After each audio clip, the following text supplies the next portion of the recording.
Hello, everyone, and welcome back to another episode of your favorite podcast about relationships, marriage, and everything under the sun, really.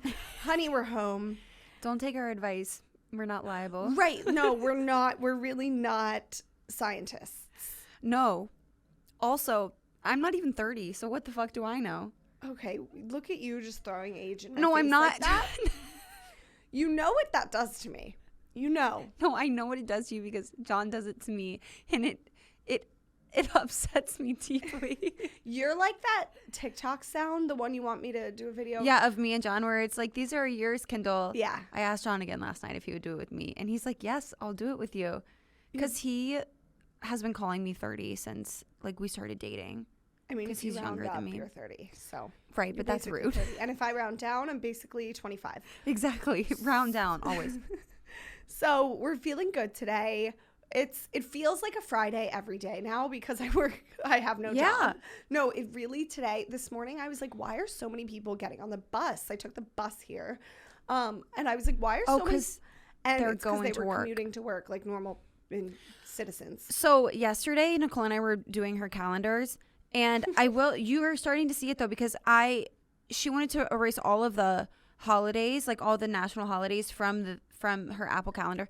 And I was like, no, like you can't, because when you work for yourself, you get legitimately delusional and confused about what day it is. Yeah. And I need that. Like, I need to know, like, oh, it's President's Day. Like, that means like John or other people that go into corporate 9-to-5s might have the day off. Yeah. Otherwise, I'm so unaware. Under a rock. Under a rock. I'm already seeing that, like, I'm going to need to read the news more and, like, stay more up to date with current events because my work Slacks did that for me. Like, we had, like, Slack channels fully dedicated to pop culture news and current events and stuff and what was happening. And now I'm like, what's going on in the world? Yeah, you do. I, like, went through a very odd phase where I don't hate this because I love a talk show. But I would, like, wake up on Saturday mornings or in the morning, I'm, like, putting on Kathy Lee and Hoda to, like... So you're 62. Yeah. No, I'm kidding. Kathy Lee and Hoda slap, so I don't They do. They slap. One time when I interned here in college, I love this picture so much. Like this, I got, like, a selfie with Hoda, and I still am like, oh, so cool. I mean, they're timeless. They're timeless I women. went at, like, 5 a.m. to GMA or whatever, but... I was, like, watching the news from those morning shows, and I like it, but it did keep me up to date. And I was so excited, like, I have to tell you. I was like, I don't have to go into work anymore. At this time, it was still COVID. But I was like, at 9 a.m., I can give my devoted attention to Kathy Lee and Hoda. Yeah. Like, when have I ever done that before? I just remember my mom being able to do that. Yeah. And then, like, I was like, oh, my God, I get to do that now. And, like, thinking of it, like, I could have been doing that the whole time. Like, I act like I went into the office every day. I went in, like, once or twice a week. So I could be but now it's just different. Like, I never did my corporate job with TV on in the background. No. Ever. Oh, well, I guess I did. But you can't do stuff like in the morning when you log on for work. I think one of the biggest privileges of working for yourself is you get to decide what your earliest meeting is going to be. So, like, if you log on at 8:30, 9, like, latest, you have meetings as early as 9:30, 9:45, 10 a.m. Like, you're prepping. Yeah. Also, you're going through all your emails from since the time you logged off to that morning. You're going through your calendar. You're sending stuff out. You're making a list of what you have to do that day. Like, you're not that first hour of work. Like, nobody's got time to just, like, lollygag. Everyone quit your jobs with us. Yeah. But now it's like I made a rule for myself after a year of working from home, like, doing content. I was like, okay, the earliest, and now I'm, like, obviously taking it back. We're sitting here at 10 a.m. But I was like, I need to make a routine where, like, the earliest I commit to being somewhere for a meeting, a work day, a project is 11 a.m. And, like, that has actually worked really well for me because I'm so productive by 11. But also I have, like, all of my errands and everything I can get done in the morning. And then that helps me, like, structure, like, fully switch gears to go, like, work. Yeah. I mean, it's whatever works for you. I need to figure out what my boundaries are going to be. But I do know that, like, I'm a fully functioning human in the morning and not in the afternoon. So I should probably do whatever's more important around in the that. morning. It is weird. It's, like, different for everybody. Yeah. But it's kind of cool to find out, like, we're in a cool position where we even get to like figure that out. Yeah, just throw things at the wall and see what sticks. Yeah, it is kind of interesting. But yeah, what are you up to lately? Okay, so one thing is that I know you have this too. We have a lot of friend stuff coming up. Like we are getting into engagement season, bachelorette season, wedding season. Yeah. So I'm Wedding excited. Season is overwhelmed. all year round. All year round. Like but very like, much in the fall, but also spring, also summer. That spring to summer transition feels like 0 to 100 because like nobody's doing stuff January, February. All of a sudden March, bachelorettes start. So you've got like bachelorettes leading into wedding stuff and then also engagements. And so you went from like doing nothing to literally having every weekend booked under the sun. Yeah. Do you have a lot of bachelorettes left? Yeah, actually. You know you're getting old when you don't have a lot of bachelorette parties left. What do you do after the bachelorettes are done? Because that's like, okay, for example, I have one next week and I haven't seen one of my friends in so long. And I am so pumped to see her. I'm like, this is exactly what we need. Like, we get this trip. And like my high school friends, I'm like, once a year, once every 2 years, I know we're getting a girls trip together. I rely on those. Like, it's one of the reasons I literally they're fun. Love a bachelorette. So what do you do when they're done? Well, I know what you do. You save your money, but you also get to plan trips that you actually want to go on. That's one of the things that we're trying to plan in late March because I'm doing my family trip. I'm going to Miami before that to speak in a college class because I'm so professional and that's going to be now. Really sick. Yeah, I'm excited. It's my friend's husband's class. It's a whole Tell him who you're speaking before. Oh, I'm speaking before DJ Khaled. I said, John, can I go on this date instead of the 14th? I was like, this really doesn't work for me. He's like, no, because DJ Khaled is going and I can't. I'm like, so let me get this straight. You're having me and like he's having like CEOs of companies. I go, you're having Nicole Pellegrino followed up by DJ Khaled. I don't know what class this is. Also, John, if you're listening, this is Brooke's husband, like give me some parameters. He's literally not like, I was like, what do you want me to talk about in the class? He was like, yourself. I go, that's not going to work. I need more direction. Yeah. Well, we could talk about ourselves all day. So I get, you know. Sure. I know. But like, I'm like, myself in what capacity? Like, what the fuck? My hopes and dreams? I don't know. Yeah. So I'm doing that. Then my family my family trip in Florida. Still haven't like planned things. Still haven't found where we're staying and stuff. But then, my girlfriends and I, so Ruby, who lives in Israel, we kind of have to plan things around her because she can't like fly across the world every 5 seconds. So when she is already across the world, we have to take advantage. So she'll be in Mexico for a bachelorette party the week before while I'm on my family trip. So this big girls trip we've been trying to plan with my 3 best friends from college, we're like, we might as well just do it that week because she's here. Yeah. So now I'm saying goodbye to my one and only son and my husband for literally, well, not my husband because he'll be in Florida with me for my family trip. But I have to say bye to my son, Louis, for new listeners tuning in are like, she has a son. I'm just going to tell you guys something right now. And this is why every time Nicole talks about Louis as her son and I just sit here silently. And I told her last week when we like off air, I was like, when you have a kid and Louis becomes like the lowest priority in your life. Yeah, I'm going to cry. And then later, we did a double date night last Friday. And Mike was like, Louis will always be my first priority. Oh, Mike always says that to piss me off. And it works. I'm like, and because like he says it's like, it's just going to be me and Louis and Nicole and the baby. I don't even remember him saying that there because he says it so goddamn much. It's like his bit. That's one thing about Mike. Love him to death. You guys are going to, if I say anything bad about him, it's like, oh, suddenly like Nicole wants to dump her husband. But he'll find a bit. One person laughs a little bit and he'll keep going beat that on bit it to death. And I say, I have to turn to him and I say, no, I think all men are like that. John's is terrible. John's is anytime we ever watch a show that has a redhead in it, he starts calling me that person's name. Like as a joke. That's funny. It's not funny. Like, okay, if we're watching Big Little Lies, like If Who's I the do redhead? anything, Nicole Kidman. If I do anything that's even like, in Big Little Lies? she's. I was picturing Pretty Little Liars. Go Oh on. no. Oh. If I do anything that is like somehow now he can like relate it to how like that character would act in the show. Yeah. He's like, okay, Nicole. Like I'm like, okay. He calls you Nicole. Like after Nicole Kidman or whatever the girl's name is in that show, or like anytime, anytime. Like if we watched the Titanic, he would call me Rose. Like That's funny, but annoying. it's not funny. It's one of those, men. It's like actually annoying. Like honestly, men, if you're listening, it's like pick a bit, hit it twice, and then move on. Or I'm just gonna give you what you dish out. He showed me something last week, and I was like, "Are you sure that's not a screenshot, Legion?" Not you calling him Legion. Okay, well, you get what you dish out. True. Legion. He didn't like it. I was like, it sucks.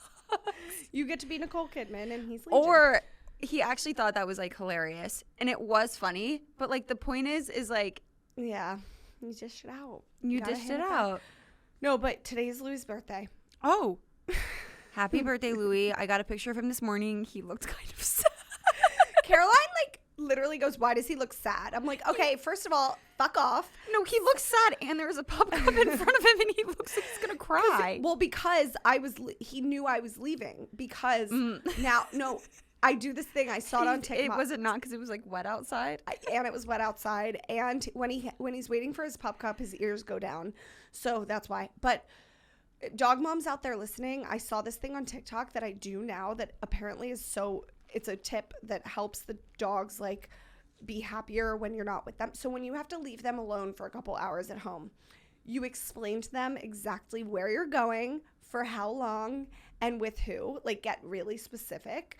So now I talk to all morning. I've been like, Louis, listen, honey, I know it's your birthday, but I have to go here for this many hours because this with Caroline. Like, and then, so I think he was feeling a little sad. I want to laugh so badly, but like Claire, like my youngest sister, is like probably listening, like taking a clip of this, sending it to my mom, being like, you should be talking to Willie and Watson like this. It's despicable that you don't. Like, I know.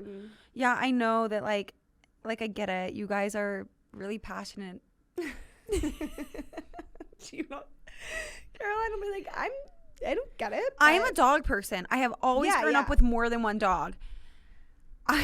No, we're annoying. And I have attachments. I'll admit we're annoying.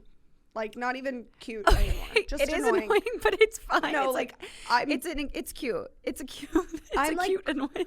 Like, I get DMs from parents, and they're like, "Holy shit!" Or like friends will be like, "Okay, fucking have a kid already," because literally we'll be like, "Today we're taking Louis to the pet store to get his favorite treat," and people are like, "Oh my god, get a child, need a life, go out and grab a child." Like literally.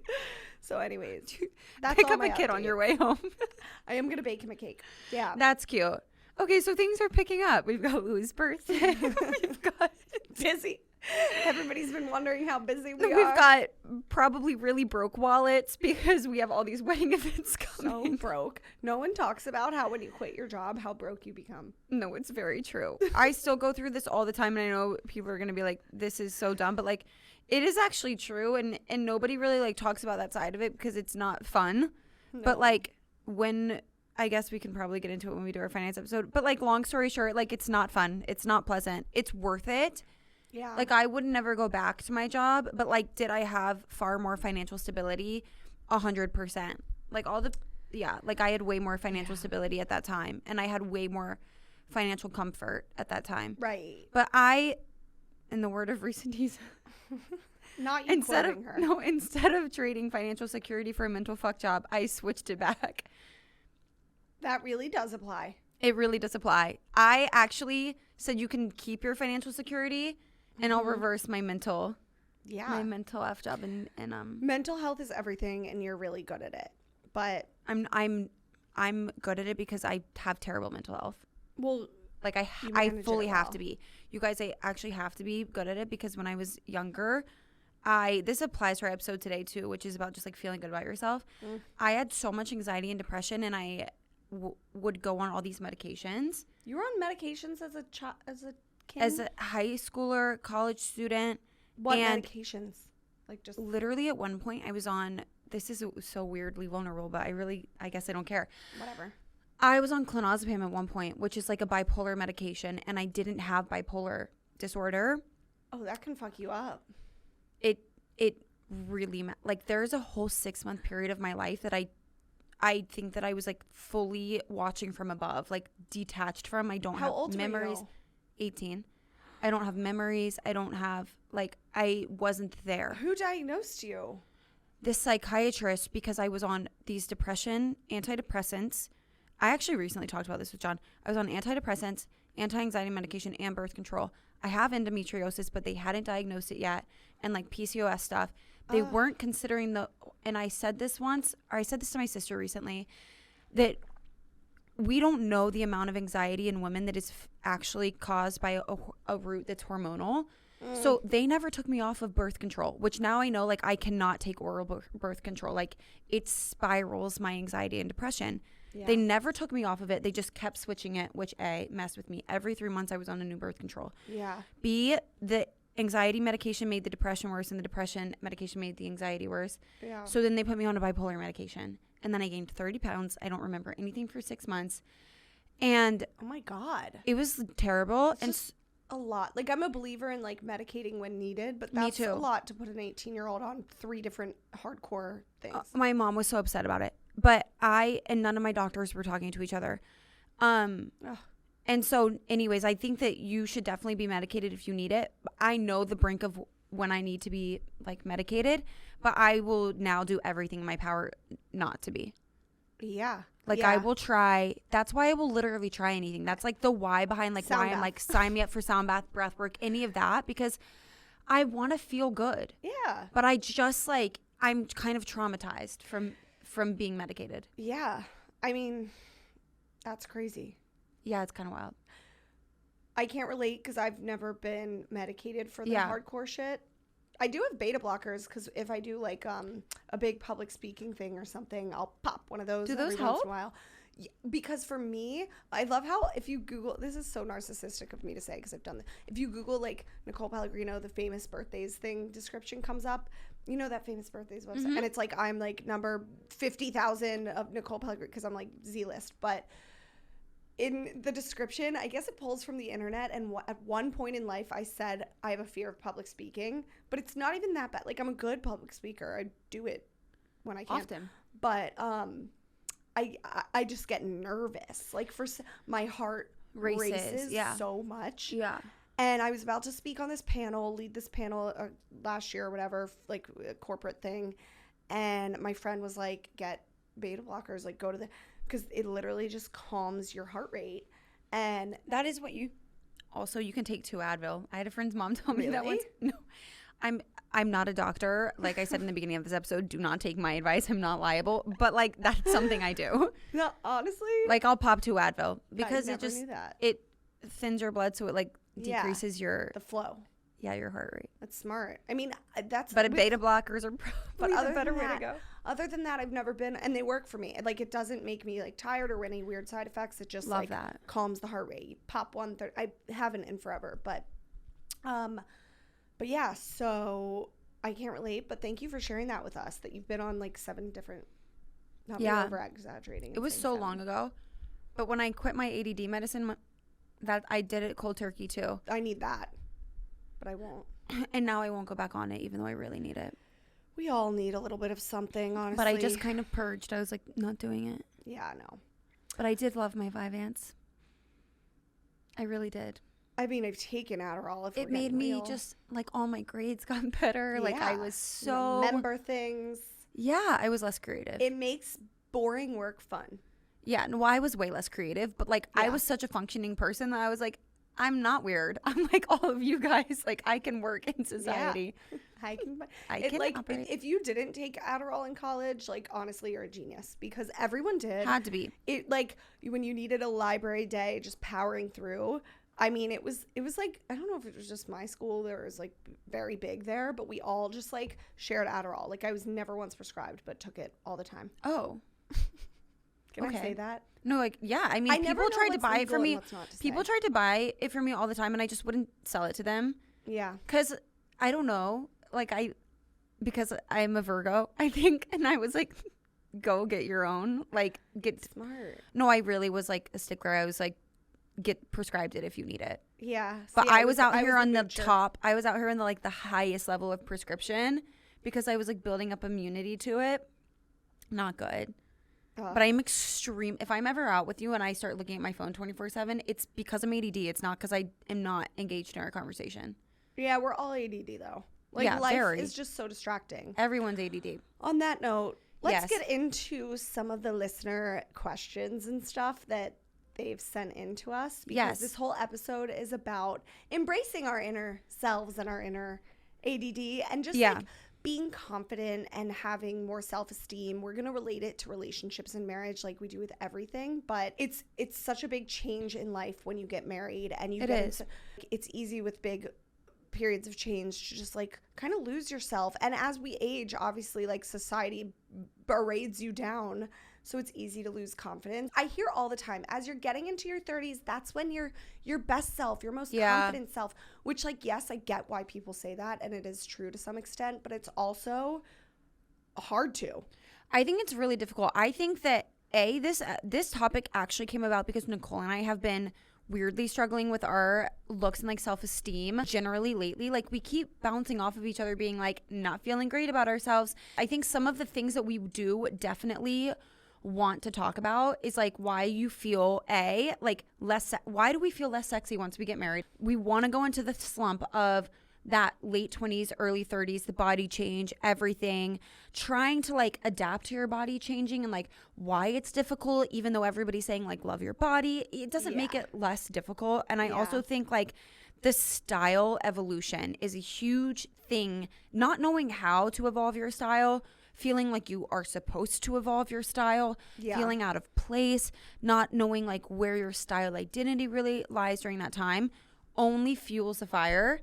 So I think that as we read some of these things that we got sent, we'll read the messages first, and then because I have a lot of thoughts on all of the so things many you thoughts just rattled off. We asked you guys just to like chime in about all these things, and a lot of you were saying like, first of all, we're all at a point where we're not all, but a lot of us are at a point where we're planning families, and a lot of you said sounds vain, but very scared of pregnancy changing my body. So first of all, I can't speak to this. You can't either because we're not that and we haven't been there yet. We're not pregnant, but that we know of. Oh my God, imagine. Do not say stuff like that. But I mean, I think about this. Friends always say this. Like I might, this might totally change when I am, but I'm not afraid of that as much right now because. Oh, really? No, because I'm like, here's the thing. I think a pregnant woman is like hot and gorgeous, and I'm sure you do too. Okay, but not getting your body back after. I mean, I know that's definitely a thing, but I'm gonna work out during pregnancy and after just because I love working out. But I'm not afraid of that. Like, because at that point, who do I have to get my body back for? Like, I guess myself, but like Mike will still love me. Yeah. Like, people can fuck off. People will still love you, but I do think it's like when you go through that weight gaining transition in your late 20s, early 30s, and it feels like it's 10 times harder to get it off or like you just can't, it really F's with you mentally.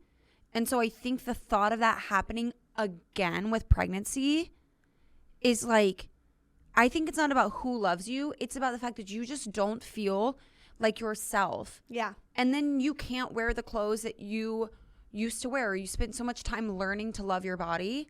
Yeah. For it to change. And now you feel like you have to relearn to love this new body that you have. And like, that is no small feat. And then you have to figure, you spent all this time learning how to dress for your body. Yeah. Now you're supposed to wake up one day and know how to dress for this new body. And I also think there is so much pressure because social media, there are a handful of people out there. It's rare to find, but there are people who, I know this one girl who has 3 kids. She's our age. Her body looks like better than ever before. And there are people who do that. Yeah. And then in the comment, I think it's fine that they look great, like great, lucky for them after kids. But then it's all the comments on their body of like, you look so amazing. And it's the things where people chime in and say like, oh, she bounced back. That word bounced back. Yeah. And I'm just like, okay, can we all just stop talking about bodies? There's just so much.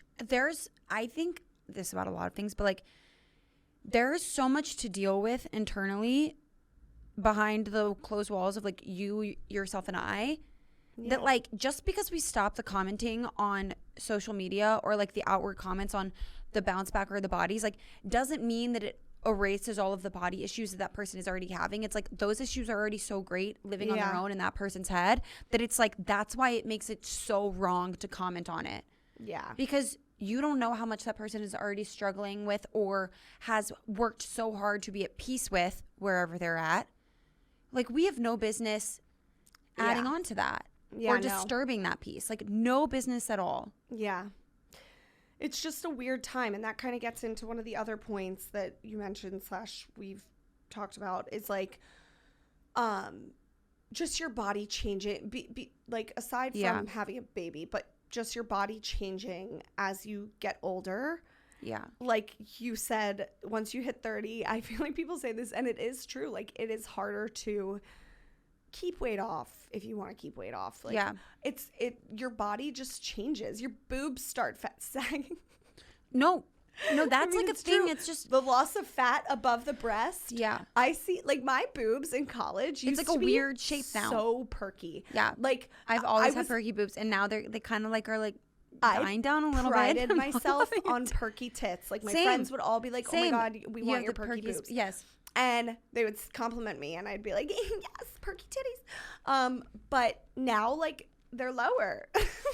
They are. It's a real thing. I mean, I still have none, but I just think what's it's there like is low. Okay, so somebody said loving your body while it changes as we age, even in our 20s.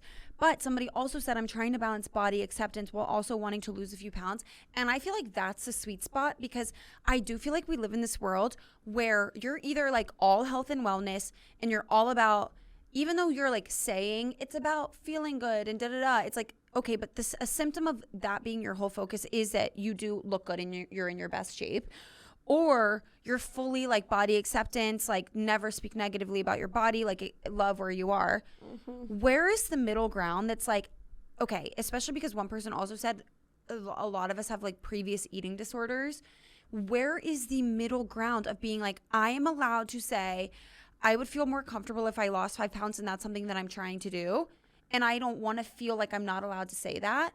But then I also I'm trying to love where I'm at because maybe I won't lose the 5 pounds and I don't want not losing the 5 pounds to be the difference between wanting to get dressed and go out or like feeling good about myself or feeling like pretty when I walk into a room. Like where is that balance of being able to say that? Yeah. Or to do it.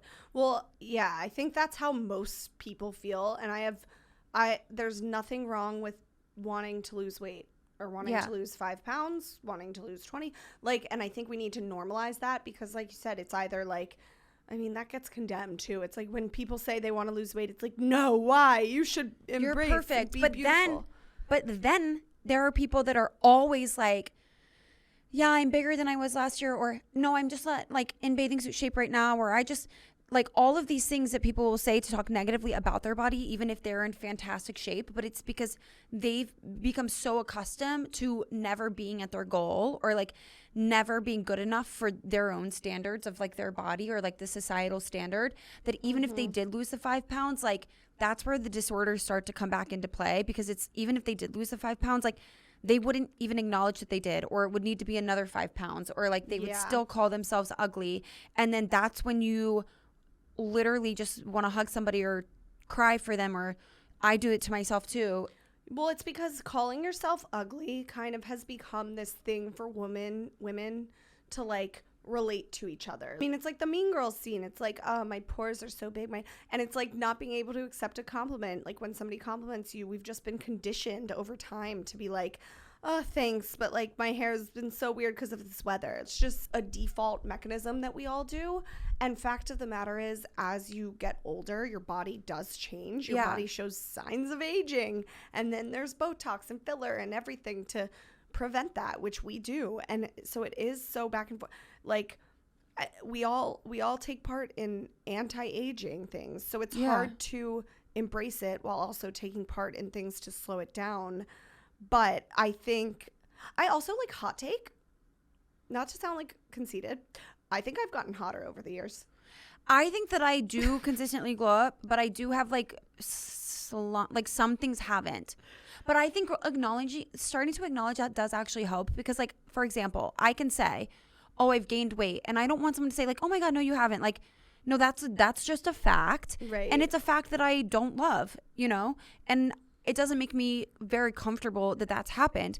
But I can say that and feel that and then also be like, but I know that I'm still pretty. Also, like, my hair's gotten better. My skin's gotten better. Right. Like, my style's gotten better. Like, I take better care of this in my life and better care of this thing in my life. So it's like, not everything, I guess it's a mechanism to keep control. But, like, not everything is outside of my control. And there are things that have, like, gotten better with age. Yeah. Even if this one thing hasn't. I think a lot of that is attributed to, for me at least, if you look at me at 25 versus now, my body hasn't really changed much. If anything, it's gotten better because I work out more consistently now and take better care of it and eat better foods. But fact of the matter is, the more money I've made, I hate to sound shallow and privileged, but the more money I've made, the better I've looked.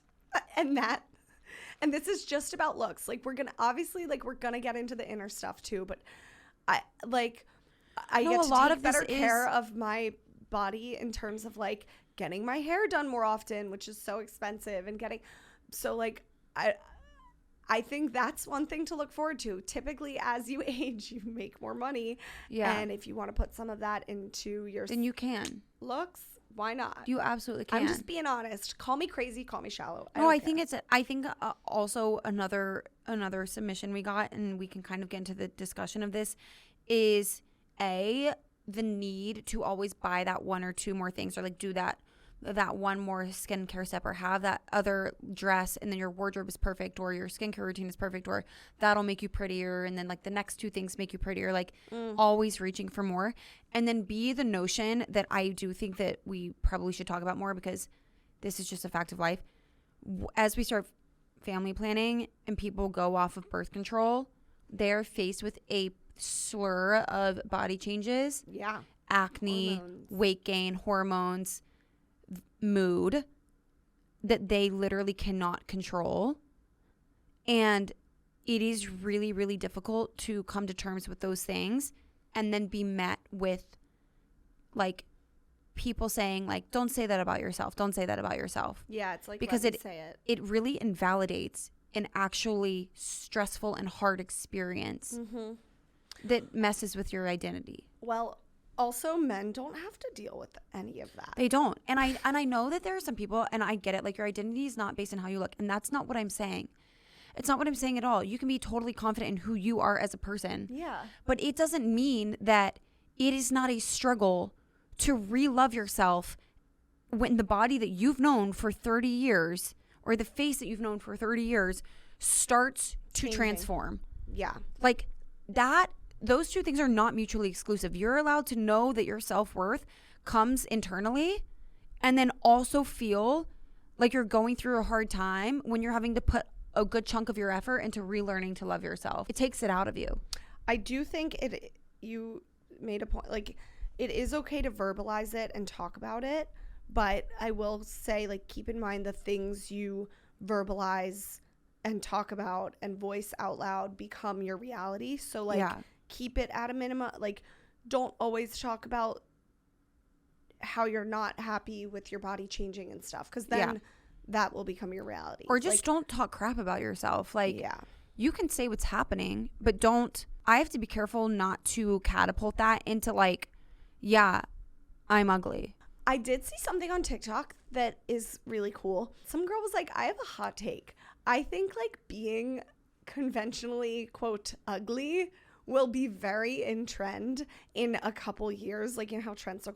She was like, I think the hot thing is going to be like being ugly, because she was like, we all are getting all of the same things right now to look the same. We're all getting lip filler to have bigger lips. We're all getting Botox to have no wrinkles. We're all getting this and that and the other, these cosmetic treatments and these things to look that make us essentially so that have person similar that looks different features. in a few years so is going to be the pretty one. Looking person with the special lines in their face and the special unique traits about their body and their faces are gonna be the cool, unique ones, whereas we all look like similar robots. That's true. And I was like, wow. I think the cool thing about that is that it does, due to your point, that aging is a privilege. The problem with that is it continues to put how we value ourselves and our looks into society's eyes.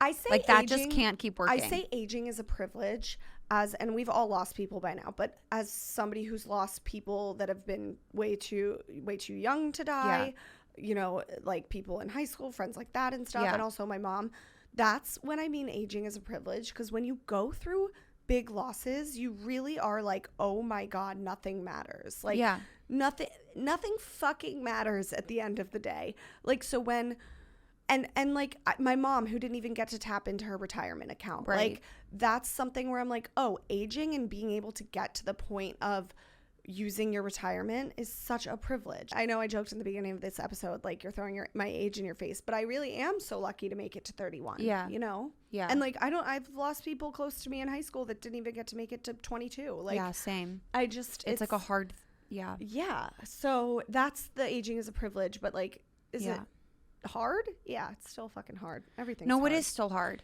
But I think that when we buy into the like, this is who's going to be pretty and this is who's going to be ugly, it's just such a slippery slope, because again, it's like, we don't need all the commentary telling us who's in and who's out, because we're already going through this internally. Yeah. Like, I'm not struggling with my body because I think that I need to look like that to be pretty. I'm struggling with my body because it doesn't look like it looked 2 years ago.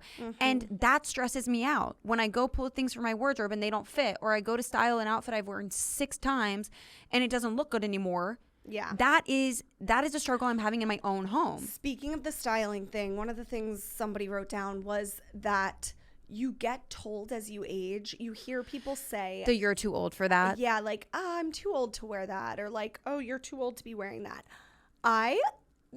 Is something, just no, I will, just to defy it's just that gravity, the worst. I will be dressing like a 12-year-old until I'm 85. No, yeah. And I think it's like cool when people who are 35 dress like they're 22. Have you seen the grandma on TikTok? Oh my God, I don't know if she's actually a grandma, but like, she's older and she lives in New York and she has the coolest style, but she like dresses like she must be 26, but like a fashion editor that's works. 26. No, she looks so cool. Like, I can't even stand it. Yeah. Like, she is so cool. If you want, or just dress in a cool, stylish outfit, because that's going to give you confidence, which we're going to get into. Yeah, you should never be scared of changing your style. Yeah. I think that's a huge thing, that it's like, you feel like you need to switch your style from the 20s to the 30s, like, or even in that late 20s, because even after you get married, all of a sudden this weird thing sinks over you that you're like, feel inclined to dress like more conservative and like matronly. And even if it's not true to you to dress that way, you still feel like you're supposed to a little bit, like you're supposed to dress like a little more mature, and like a little more sophisticated, and A, you might not know how to, and B, you might be doing it and being like, I feel like a hag in this outfit, like I don't feel cute, and it catapults with the fact that you already feel less sexy because you got married. Don't be scared of redefining your style, but when we start redefining our style based on what we think we're supposed to be wearing, that is a recipe for disaster. I think if you're going to define your style based on what you're supposed to be wearing, I get why people do that, but don't do it based on age. Instead, do it based on what you're going to. What are you on Instagram and you see an ad and you're like, that's really cute? Don't follow that but I can't pull it off. Don't follow. I mean, granted, like, I'm not saying I never do this. Like, yes, there are things where I'm like, oh, my boobs are literally huge. That wouldn't stay up on me. Or that is, I love this for someone that like doesn't need straps for their boobs or something like that. Like, I get it. Okay. Like, not every style is for everybody. But when you're like, yeah, but like, I'm already so comfortable in this style, or I only wear these things, or like, where would I wear it? Or I'm too old for that. get rid of all of that. Just try to wear stuff that you think is cool. And I think like you can dress a little more sophisticated if you want sometimes, but I think base that off if you're going to a important work meeting, like do that, but do it in a chic way, please. But just dress for like what you're going to and what your events you have. Don't dress for your age. Like if you have a cool neighborhood birthday party, then like throw on a stylish outfit. It doesn't matter if it seems more like something what a 25-year-old would wear. If you feel good in it, and if it, you know how to dress for your body best, if you feel good in it, you feel confident in it, and you like the style, stick with that until I don't care what age. But one of the things we do have to touch on before we move to our confidence tips is just that notion of feeling less sexy once you're married. A lot of you guys said that once you get married, for some reason, you just feel a little less hot and sexy. And I think in a really good, healthy relationship, obviously your husband, your significant other is the one who is making you feel like super hot and sexy all the time. And that's the case for most of us, luckily. But I think like this feeling less sexy comes from all the outside things. I know as a girly who likes to go out on the town at night with friends and such. Yeah. It's this weird, I don't want to be getting hit on by guys anymore. I mean, I'm married. I literally have nothing to say to other men out on the town. But I will say, the moment I had an engagement ring on my finger, not only would guys not come up to me, which again, fine, I'm not out there trying to magnetize men, but a ring is like a men repellent. And guys don't even speak to you sometimes. Like they're like afraid. I'm like, no, we can physically exchange words. We have Like, I don't know. And or it backfire, or in New York especially, you have men coming up to you left and right who don't care. It's just like you're not the whole vibe switches in a way that you're like, this is just so weird. Like I don't like being treated. Now I'm realizing like you're like just a piece of meat basically to people, so like that freaking sucks.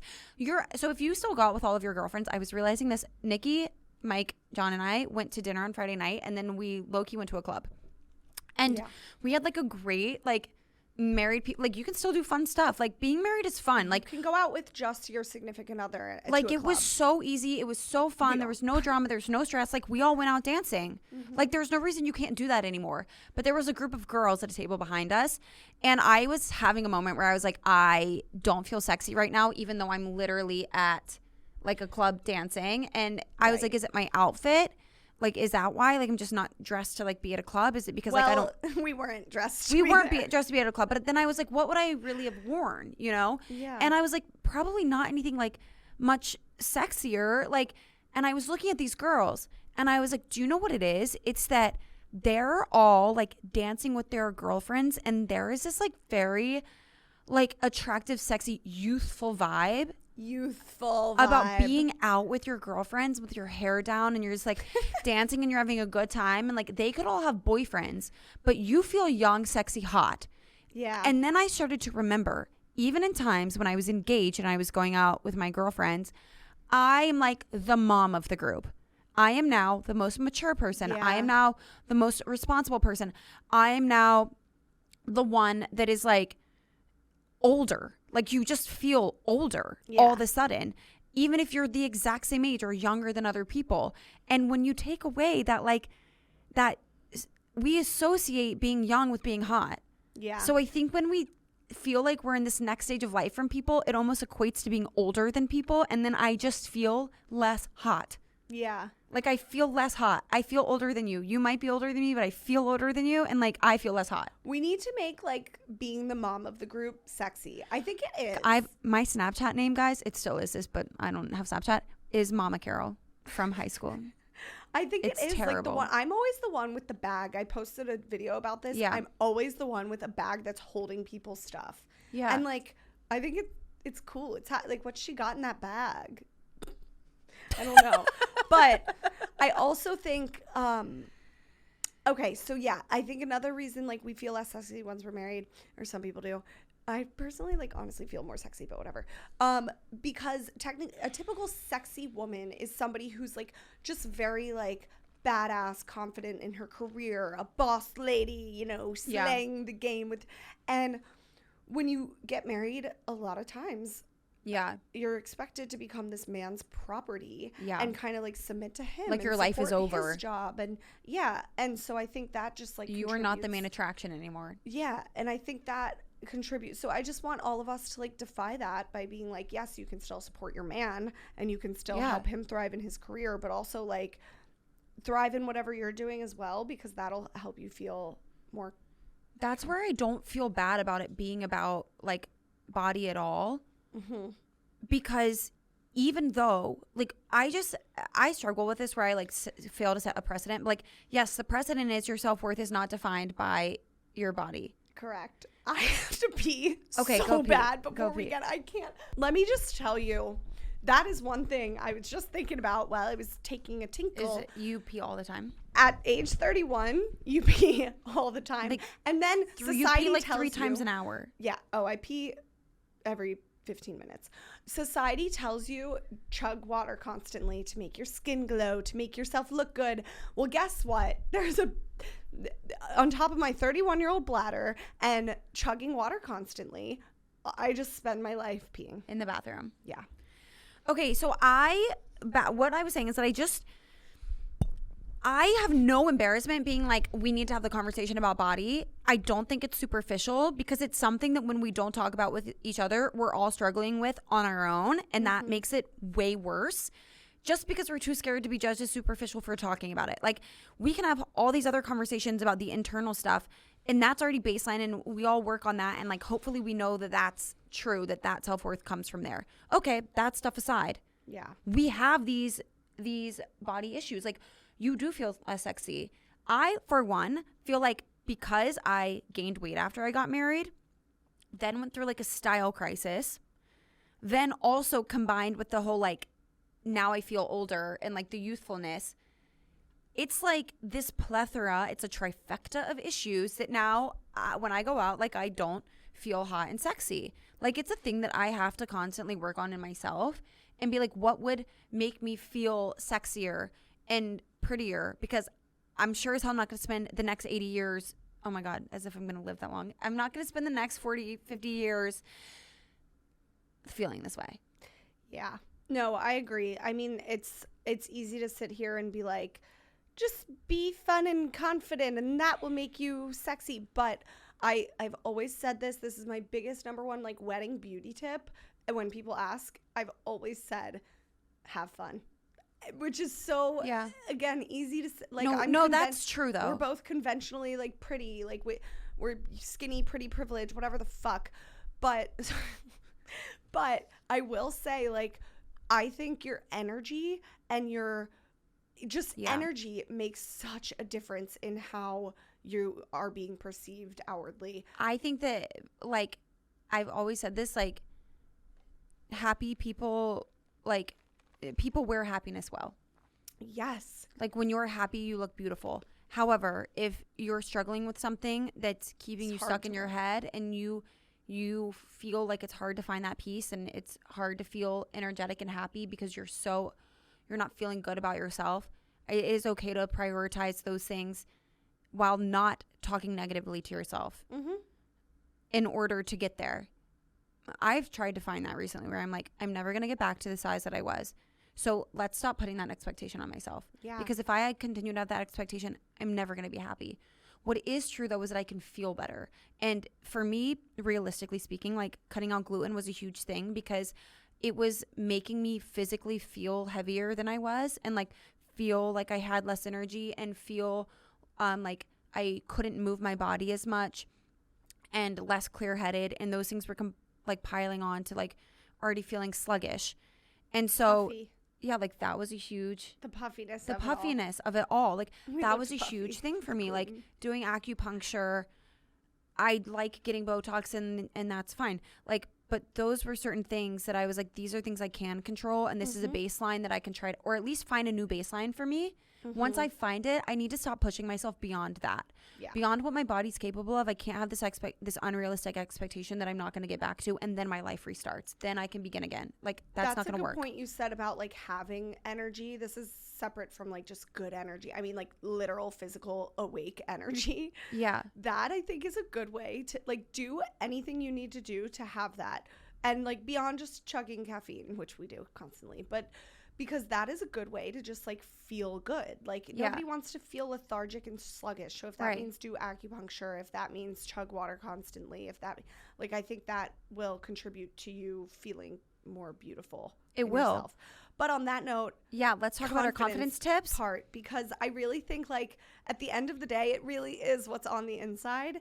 And we just wrote down things that just like help us so much. And we wrote down things that you guys said that help you. One of the things that really has helped me, probably the number one confidence tip, is just putting yourself out of your comfort zone, doing hard things. Because I always tell this story, shout out to my sister-in-law, Navi, when it was my wedding. I think I told this on the episode, whatever, on a past episode. I'll tell it again.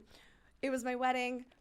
Everybody was like so stressed out about bustling my dress or doing something, buttoning my dress or something with my stupid dress. And everybody was like, who can do it? I can't, my nails. Navi was like, give me this. Not in a conceited way, but just in a confident way. She was like, I've delivered babies in the emergency NICU before. I can button a dress. Yeah. And it was like, that stuck with me forever, because it was like, okay, you don't have to go to the extent and go to med school and become an OB/GYN by any means, but just the more things you do, the more you'll be able to look back on and say, I've done hard things before. I can do this. The first time is always the scariest. Yes. And the hardest. I struggle. I get paralyzed with not trying something new, not even trying a new workout class, because I haven't done it before, and I just don't want to look like I don't know what I'm doing. Yeah, and then once you do it, you're like, and to your point about looking like you don't know what you're doing, no one knows what they're doing. Yeah, I have to remember that. That's everybody's out here outwardly faking it, having outward confidence, when the real thing we all need to work on is inner confidence. I listened to a Jay Shetty episode on this the other day. Go to him for the difference on those two things, but it's just like, nobody knows what they're doing and nothing matters. We're all on a floating rock, and at the end of the day, we die. Yeah. So that's one of the things. I didn't write this down, but I really think like being of service. You don't have to quit your job and start volunteering every day, but do something to give back to others, because that just puts everything into perspective. It makes you just truly feel better inside when you're actually giving, like, that is how to get true inner confidence, just being of service to others. Pick one cause that you're very passionate about and go all in on that. Mine is experience camps. Look it up for grieving children. But yeah, I mean, just things like that. Like, not only will you be putting yourself out of your comfort zone, but you'll be being of service to others. Go to your local church and volunteer for things through there. I mean, you can literally do like one quick. It really does. Once you do it, you'll see, like, I can't explain why, but it really does help build confidence, because it just also gives you this like, oh, I'm very lucky perspective that I think makes you feel more grateful.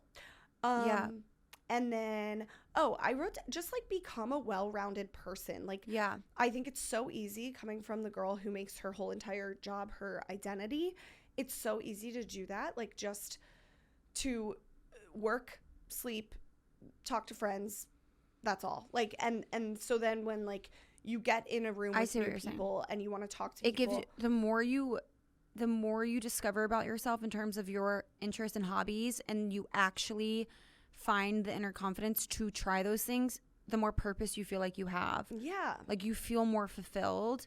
And it just makes you a more interesting person. It does. So when you... But even to yourself, I'm excited to do certain things because I'm invested now in things that are like, I've made hobbies, or go back to your childhood hobbies. Always think about the things that you loved doing when you were a kid, and then try to rediscover them as an adult. And when you find joy throughout your day or throughout your week or throughout your month in the little things, whether it's the book club, the dance class, the gardening, whatever it is, you just feel lighter, more energetic, happier. Mm-hmm. Like, you feel more interesting to yourself. Like, it's not about how you look and how you feel in your body right now, like any of those things. Right. Well, and it's taking away from things that break down confidence. Like, instead of sitting there spending time scrolling on social media, that's the biggest... It's the worst thing. ...detriment to confidence. I truly don't... this is going to sound weird because my career is online. I don't scroll because it kills my mental health. Like, I Yeah. can't handle it. And when I started doing this, I was like, maybe I'm not cut out to do this. And you know what? If I plateau at a point because I'm not more in tune with where social media is at, that's going to be fine with me, because I can't sacrifice that part of my mental health to be able to do this job. Yeah. But I didn't know who Pookie was for like the longest time. Like, my sisters were talking about Pookie forever, and I was like, who is this? Yeah, like that you had to be scrolling to see.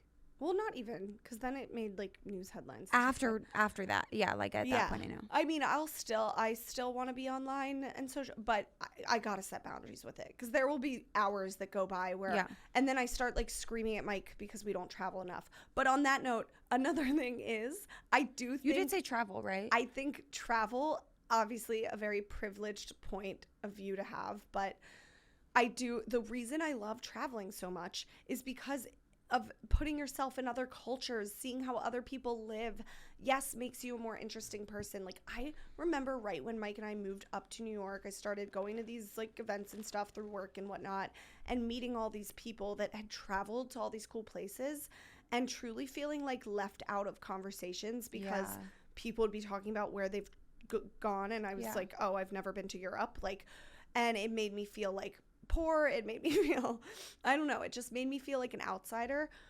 which I shouldn't have felt like that, because that's superficial, whatever, but like, fact of the matter is I did. And as I've traveled more, I can partake in conversations, which shouldn't be the motivation to travel, but regardless, whatever, I'm just being honest. I do think like all aspects of like being able, even if it's like a weekend trip somewhere local, like just being able to see how other people live and get new experiences makes you a more confident person. That all of my points ladder into like putting yourself out of your comfort zone. Yeah, they do. I think that's a good one. Yeah. Mine are, and I already kind of touched on this, but I said don't be afraid to change and adapt your routines to like fit where you're at. So like, that is kind of also getting outside of your comfort zone. And I've said it before, like, never be scared to reevaluate your routine and what works for you. Change what isn't working for you.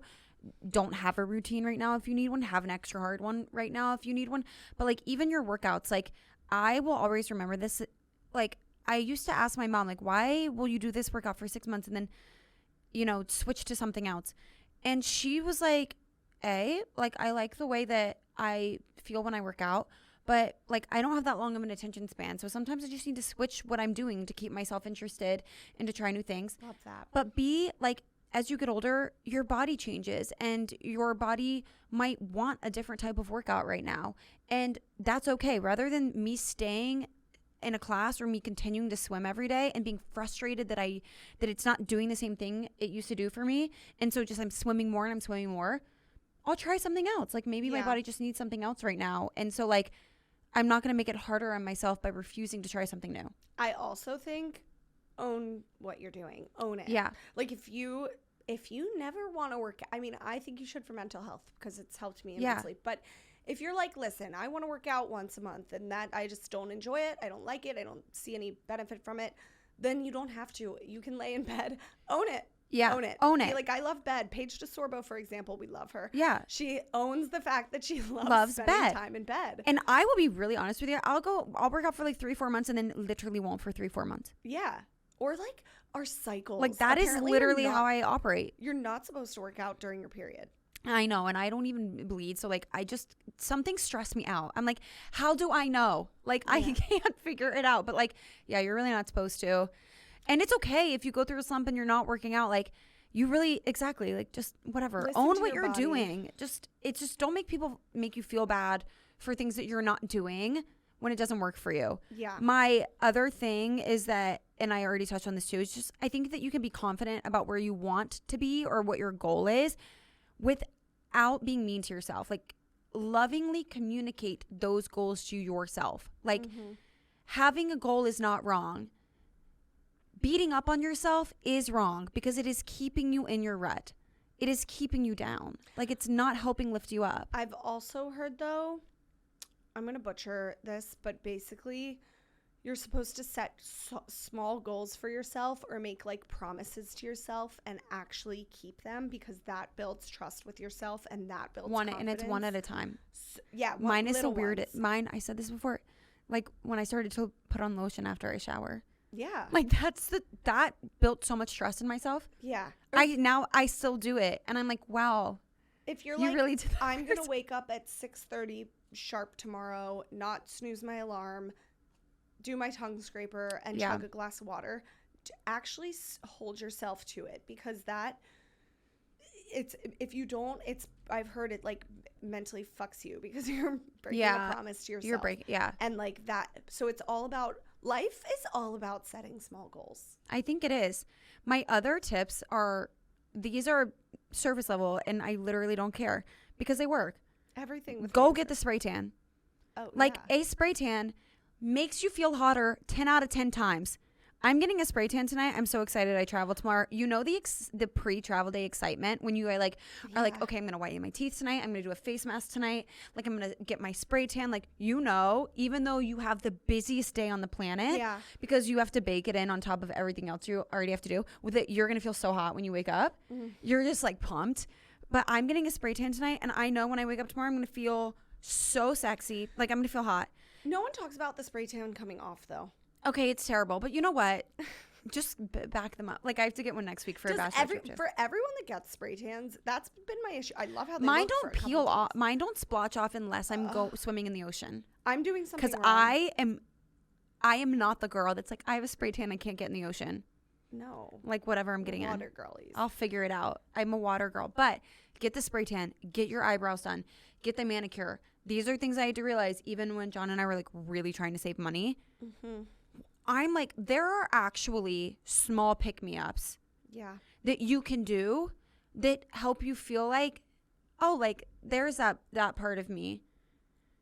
Hair. And that's fine. If it helps you a little bit in that moment, do it. Like, seriously, getting a spray tan solves some of my problems sometimes. Yeah. Mine is like legitimately doing my hair. And yes, I do it once for the week and it stays put. But like having my hair done makes me feel like my whole life's together. See?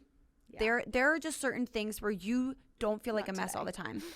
Here are some listener ones that I think that were really good. Yes. Okay, so the first one said, I think about younger me and how excited she would be to see me today, like when she's feeling down about herself. Matthew McConaughey said this once, not this exact quote, but and then Jay Shetty repeated it, quoted Matthew on it on his podcast that I listened to recently. So this is really all just a big Jay Shetty podcast at this point. Fan club. It was like, instead of competing against other people, compete with yourself like 10 years from now or like 5 years from now. Great. Just compete with yourself. We all know that. Love that. But that's the thing. Like, and just like look back, and I do that sometimes. I'm like, oh my God, the Nicole 5 years ago, the smaller would be you can so proud. So like whatever. Yeah. The shorter time frames you can do it, I think the better too. Like 10 years, if that's your time frame, great. Yeah. Mine's 5. Like 5 years ago would have never believed me today. Yeah. And so like I love that. Okay, so another thing we have is I'll actually tag this when on like today. One of our listeners has a confidence boosting playlist, so I'll find it and share it. That's cool. I think that's for the girls. We can all use that. And then another girl said that she always plays Roll Up the Welcome Mat by Kelsey Ballerini, and it like gets her into like loving herself, like feeling good about herself. So I'm definitely trying that. Gonna try it on the way to our hip hop class after this. I want to plug my Villain Era playlist. Okay, we'll tag that one too. I have a lot of playlists. I consider myself a playlist connoisseur these days, but Villain Era, and it's kind of more of like a sinister one because it's about embracing your inner villain. Wait. What? What do you mean? It's when you need to enter your villain era. So like, this is like getting revenge on somebody? That it's like I think I started making it when I was like rejected from something related to fucking work. What else? And you were like, and yeah, it kind of just empowers you. My biggest thing when facing rejection through anything with boys in the past, with work things, my biggest thing. This is not a healthy way to live, but I love getting revenge. Yeah, and I love you just know like that fuels me. So. No, I think that's hilarious. Like, I'm learning things about you. I'm like, okay, great. Oh, I love good. Like good it might take years. And this is the Scorpio in me, I think. Okay. I was going to say, because I only know one other gal like that, and she's my sister. She's a Scorpio. Yeah, it's a Scorpio thing. No, like, you're scary. It's not revenge on you. You're like, scary. I don't want you to, like, I don't, like, care. I block you out of my brain. No. It's But you will stop at nothing. It's like you turn into a different person. Like, all emotion goes out the window. Yeah, rejection really fuels me. Wow, and I listen to my Villanera playlist. Okay, while we'll tag that. while I get back. We're going to tag that. The other two that we have, one, which I think is good, like I should say this to myself, is that she tells herself curves and being thick can be sexier than being thin. And I think that if you're a curvier girl, yes, like, because we are so consumed in this like new thin era. I've seen so many body positive women on Instagram and TikTok talk about this, and I do tend to agree. It's just like all the rage is like being stick thin again. And as much as healthy as you are, it does get in your head. And so, yeah, 100%. That's an affirmation for you. Curves and being thick can be sexier than being thin. Curves are so sexy. Curves are hot. Curves are hot. Just keep telling yourself that curves are hot. Yeah. And the last one is also an affirmation, and I really love this one. She says to herself every day, I am the luckiest girl in the world, and everything works out. Lucky girl syndrome. Okay, what's your recommendation? So my rec of the week is to order the big ass calendar. It's like literally the big ass calendar. Oh. It's called that. Oh, I thought you did not know what I was saying when you. That's why you responded that way when we were doing this. I was like, what do you mean? I thought you were like trying to be cute by saying big ass calendar. No. Oh, because when we played physical? charades, I called it the big ass candle. Yes. Oh, no. And Mike's been talking about big ass candles ever since. It's one of his bits. I'm like, stop. Like, anytime we see a candle, he's like, big ass candle. Can you light that big ass candle? And I'm like, okay, enough.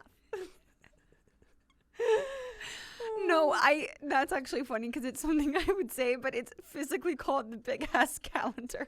Is it a physical calendar? Yes, we ordered one. I'm hoping it gets here today. But I've seen my friend Sammy do it, even though I didn't text her. I probably should text her and be like, hello, saw this, loved it, ordered it.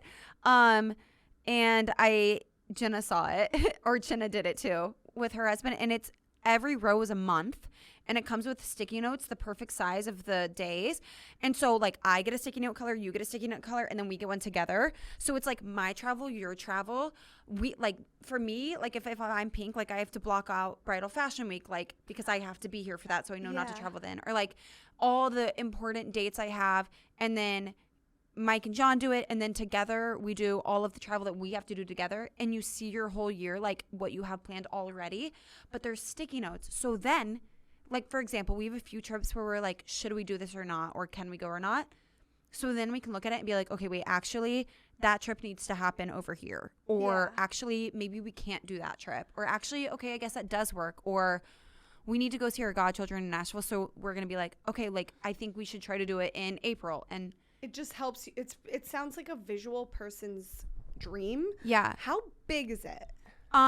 It's like big, but so my friend Jenna who did it lives in New York, so she like rolled it up after and like put it in the corner. Okay. And John was like, do we display it? And I'm like, I don't think we display it. I think what we do is like if something else comes up, like more travel or whatever, like we just pull the calendar back out. Yeah. And we literally just look at it. We have a shared calendar on our phone, but like this is different. This is like visualizing all the year. You can just see it, how your year is going to work and flow. Pull it back out and then like re-add whatever. Okay, this is a dream. Like I'm picturing this one day when I have an office, putting it in. Yeah, and until then, I'm just going to roll it up and put it somewhere like under the bed, behind the couch, something. Or it's big and flat. You could just slide it behind your couch. But cool. We are going to like drink wine and do it as a date night. I'm into it because we do the shared Google Calendar now, except I don't think Mike's ever opened it or used it. So there's that. But maybe it'll be Apple now. We're 85-year-olds when it comes to like calendars, so I think this would work. Okay, what's your rec of the week? When I couldn't think of anything else other than, this is not sponsored. It should be. They're like a podcast advertiser. So like honestly, Factor Meals, where the are you? Like, come sponsor us. Hello. Anyways, so Factor Meals, genuinely, I've been loving Factor Meals because we started doing it over the past month and a half or so after Mike was injured, and I've been running around like a chicken with my head cut off per usual. We have really been loving Factor meals. They're so easy. They're always fresh, never frozen. They're wow, delicious. you would be a good advertiser. No, I really would. And I don't TBD like how long we'll do it for. Like when Mike gets healed and when I have more time, we'll actually cook more. But maybe you'll for, still like, do this 1 meal a day. Like you don't have to do 2 meals a day. But they're filling. They're good. It mixes it up. I just really have been loving them. Wait, I love that. Okay, so for turn-ons of the week, my first one was that we went to the Christmas Village on Saturday. Yeah, I know it's March, like whatever. You can see your way out if you judge me. Listen, I've been feeling down. We just talked about this whole episode. I got out at Bryant Park to go to this event with Nicole, and I actually had to freak out because the Christmas Village was still up and running. Like I called Nicole. I said, I will be late. I have to take a lap. Yeah, I was like, what? And John was like, I called him. I also FaceTimed John. And he was like, oh, we can go tomorrow. Like we can spend Saturday at the Christmas Village. Was it still decorated? Yeah, like we got drinks at the ski lodge. I like the winter aspects, but if I see any Christmas decoration right now, no, it depressing. It brought full serotonin to my body. No, see, I would get depressed. No, I actually loved it. I call it the Village. Okay, also, John has been wearing these new really hot pants. They low-key look like maternity pants when he pulls his shirt up, but it's fine. They are so hot when he wears them. Like, I Where are swear. they from? They're from a Theory sample sale. He pulled them off the rack, and I was like, they are maternity pants. He was like, look at how they scrunch. Look at how you can adjust the waist inside. But when he put them on, they are so hot. They really are. And then I have to say this one. Okay, so we were filming this yesterday. I launched my Lay Lover styling thing. Mm-hmm. John came home with the right flowers wrapped. Like not the wrapped flowers. He did them wrapped, and I literally was That's like, "Oh, really cute." I told you guys he takes notes. Yeah, he takes notes. He went and he found light pink hydrangeas, which I can never find in the city. I love hydrangeas. Light pink, and these like off-white ivory roses. And he got me the filler because he knows I like to make my own arrangements, and got them wrapped at the place that I like the wrapping at. I would never. This is how you and I are so different. I was like jumping. I was like, even know that there's a different wrapping at places. Oh yeah. Okay. So McKenna also got me flowers, and I showed John, and John goes, "Where'd she get those?" And I said, "Do you want to know because you like the wrapping on them?" And he said, "Yeah." McKenna got them wrapped. Yeah, they were wrapped, and John liked the wrapping on them, so now he needs to know where they're. Now, you guys make fun of me, but John and I are the same. Like we like those little details, and so it was a fair point that I made last week about the wrapping, and look what it got me. It got me beautiful wrapped flowers. Listen. So I don't want to hear it. See your way out. You're able to have your expectation. Every relationship, you want your flowers wrapped. He gets, and that is a true relationship. He took notes. He took notes. Okay. Sorry, I had like 100 turn-ons. Go ahead. About them. Yeah, I mean, also we need to do a whole episode about men's fashion. You just reminded me because that's a big thing. We should have somebody on for that one. Yes. If you guys have recommendations about a men's stylist, would love to interview them. Okay, so DM us. Mike loves Built Basics. Like that's he at this point is like a rep. Okay. Oh, I just had one big turn on. Okay. Oh yes. You thought of for me. I was like, honestly, I haven't seen Mike this week. I didn't think. I mean, I was there, and the moment you said this is a turn on, so and I just remembered. Long story short, when we were at La Esquina among the 25-year-olds last Friday night, it was packed. It was sweaty. We were having fun though, the four of us, and there was this problem man. And he was just like super drunk, you could tell, bopping around, like kind of annoying everybody, annoying all these girls and stuff. But silently. I don't know how you do that. And like I was clearly with my husband there, like clearly with a man. And at one point, Mike was like dying of sweat because truly it was so sweaty. And Mike was like, I gotta stand outside for a second. So like walked out from where we were, not outside the whole bar, but like around the corner, whatever, in the hallway. And I was like, it all happened so fast. Like, I was like, oh, let me go with him. And so I was like a minute behind him and worked my way through the crowd. I think you were like on his heels though. Like, yeah. That's how like just kind of out of pocket it was. Like he didn't go and then there were people in between you guys. Like you were walking directly behind Mike. I got like slowed down a second because literally a body got in front of me, not the guy, but it was hard to like get through the crowd of people. But so yeah, I walk up to Mike. It's just like the two of us standing around the corner in this little hallway area. And then I like grabbed his hand, his little injured hand. I grabbed the little cast. It's a shorter cast now. Yes, he did get it. So it is a little down. hand, not an arm. I grabbed the injured hand, just like hold his hand. I don't know why I grabbed that one, but I'm like Conversation for another time. And this guy comes up again. It all happened so fast. As I'm like grabbing my husband's hand, this problem guy comes up and like from the front, it was a blur, but like comes up to me, like gets in my space very closely, like up to me in a creepy way. I think actually, now I'm thinking about it, he definitely was on drugs, because that's what he was doing the whole time. Is he was just like, he was getting him standing nose to nose with people, but like not saying anything, but like moving the people that they were with out of the way to do it. And now I'm thinking about it, I'm like, that's so odd unless you were on something. Well, and then so Mike it's instead of getting like super angry like most guys would and being like, bro, what the fuck, like there's whatever. Wait, no, he like grabbed your hand though. The guy? Yes. Yeah, like what my other hand that wasn't grabbing my husband's was almost grabbed by the guy. He got really like up close to me. I was like, whoa, hey. I forget. Yeah, I think he did like go for my hand. And Mike just like kind of tapped him on the chest or back and was like, smiled and was like, keep it moving, buddy. And the guy like scrammed right away after that. It was the way Mike like so confidently did it and so at ease, so unbothered. That's one of my favorite traits. But it was about effective. Him. It was effective. Like seeing a guy get scared almost about it is like, even though they didn't do anything aggressive at all, is hot. Yeah, it was like his demeanor, which was the dominant, vibe. And the vibe. The vibe was just like. But it was also like confident, like I'm unbothered. You don't stand a chance with my wife, that kind of thing. Like it was like, keep it moving, buddy. Yeah. And slay. And it was like, but it not in like an insecure way. It was like a hot way. And I was like, the way you just did that was so hot. So hot. Like I've had guys in the past before, Mike, long way back when, who would be like, bro, what the fuck? Yeah, get mad. Yeah. But Mike like was like, I don't need to escalate. He's very good about like being an unbothered king. So was John. Almost one time, John was too unbothered one time when we were dating, like in college, and I was like, okay, there's a limit. Also, on that note, we're late for our dance class. I'm making us learn the LSU smooth criminal routine because I've been wanting to talk about putting yourself out there in your comfort zone. Let me text her. We're 3 minutes late. Okay. But we love you guys. Guys, we love you. We will see you next week. Love you guys. Thank you so much for listening every week. You're the wind beneath our wings. We will see you next week. I'm so stressed. Love you guys. Bye.